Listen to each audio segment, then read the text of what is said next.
Okay, good afternoon. Welcome to Iyun on Shulchan Aruch. Today we're going to be discussing the one, the only sif, only halacha in today's simon, about sleeping in your tefillin. The halacha is you're allowed to take a nap in your tefillin under a lot of a lot of conditions. One being that your wife is not with you. Secondly, you have to place something over the tefillin, so they're not exposed. Tefillin shel yad, a lot of times it's covered by your shirt, but the tefillin shel rosh would have to be covered, and you have to somehow put your head between your knees.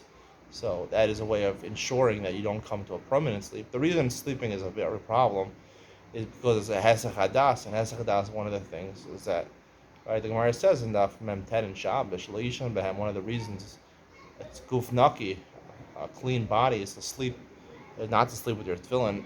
The Mishnah Berurah brings in Sif Katan Gimel, Lo chashav hesach hadas elk she'omid b'schok v'kalas rosh. It's only called a hesach hadas. Right, this is why you're allowed to sleep, take a nap in them. Only when you're joking around, right? Kalas rosh. You listen to my shiurim. Avak shu ozik malachto umnaso. When you're doing work, when you're digging those ditches, when you're laying those bricks, ein daito lein mamish ein zenikra sekadas. That's not called hesakadas. He says, but mitzvah and a mufchar that you should think about your tefillin all the time. I find the Shabbat saying over here a little difficult because he says mitzvah and a mufchar. Why is mitzvah and a mufchar? Right? Because the Gemara says, right, that you have to always have your das on your tefillin. That means you'll have to tzarich l'mashmish b'hen. There's halacha. It's not a mitzvah and a mufchar. There's a halacha in the Gemara. You have to mashmish b'hen every second. Every time you have a slight hadas, you have to feel them again. Right? And he says that when you're at work, when you're doing your job, right, you don't have to think about them. No, I mean you do. Always have to be mashmesh, which means you always have to think about them. The only time you don't have to think about them is when during tefillah, when you're supposed to be thinking about something else, about what you want to accomplish in life, their bigger goals in life. I really think you have to have a hesach hadas, and what I mean by hesach hadas, like I said all along, that tefillin is supposed to remind you to do cheshbon nefesh. And when you're at work, I don't care whatever situation in your life, you're always going to have to make decisions. You're always going to make tough decisions. Sometimes even harder decisions when you're at work and things like that. And there's all types of jobs that people have. Some are more physical labor, some are blue collar, some white collar, whatever they are. You're going to have decisions to make. Etiquette with other people, impropriety of doing certain things. Which are basically halachas, which also make decisions about, and also just you're gonna have free time. What do you do during your free time? There's a lot of decisions that come up in any situation at work. I mean, no one is just like, just like a computer. You just a program and you just act like a robot.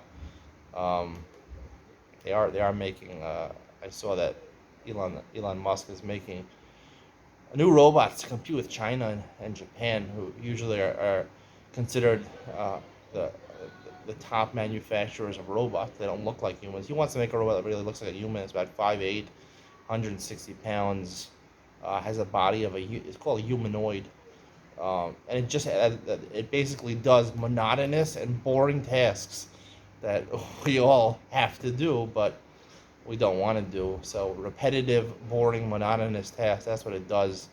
You can program it, and it has AI, or artificial intelligence. You could even relate to it. It's like a parrot. I don't know, African like a parrot. You can have a relationship with it. I don't know exactly what it's going to look like, but he said hopefully, I think later this year, or maybe next year, it's going to be coming out a human-looking robot, humanoid. If you don't know what a humanoid is. I mean, in a certain sense, we are robots. A lot of us are, but you're only a robot when you stop using your cheshbon nefesh. When you're using your cheshbon nefesh, when you're making decisions, that makes you different than the robot. When you stop doing that, you will still do things, and you'll be a robot, be a humanoid. But the problem is that you're not going to get the Optimus Prime. If you know what Optimus Prime is from Transformers. His chief nemesis was Metatron. You know what Metatron was? Transformers. I think this came out when I was born, 1982. My favorite TV shows when I was a child. Transformers. The good guys were The good guy was Optimus Prime, which is basically a humanoid with extreme artificial intelligence, um, human intelligence, artificial intelligence, emotional intelligence, um, superior intelligence, superior than everybody else. And opposition was Metatron. There is Metatron in Chazal, so maybe that's where the show got it from. But anyway, we're all humanoids. We're all going to be humanoids. We're all going to end up humanoids. Just you have the question of using your cheshbon nefesh, and if you do use the cheshbon nefesh, like me, I use it for 18 years. You use it for now. You don't give up that decision making process. You will become that Optimus Prime. You will get that artificial intelligence, the human intelligence, um, superior intelligence to other people. If you don't think I have superior intelligence to other people, that's just for you to decide. But I think if you watch a number of my shiurim, I think you'll realize that what I'm doing is pretty much impossible to do by other people. So, anyway, now I talk more about myself. Listen, I talked in the other shiur. I talked about penultimate being, for a lot of my life, I was second to last. I made myself second to last. So, I mean, now I can talk positive of myself. Everything's a balance in life, right? All right, see you tomorrow in Just Daf. I want to see more people listen to my shiur. Have a good day. Be well. Bye.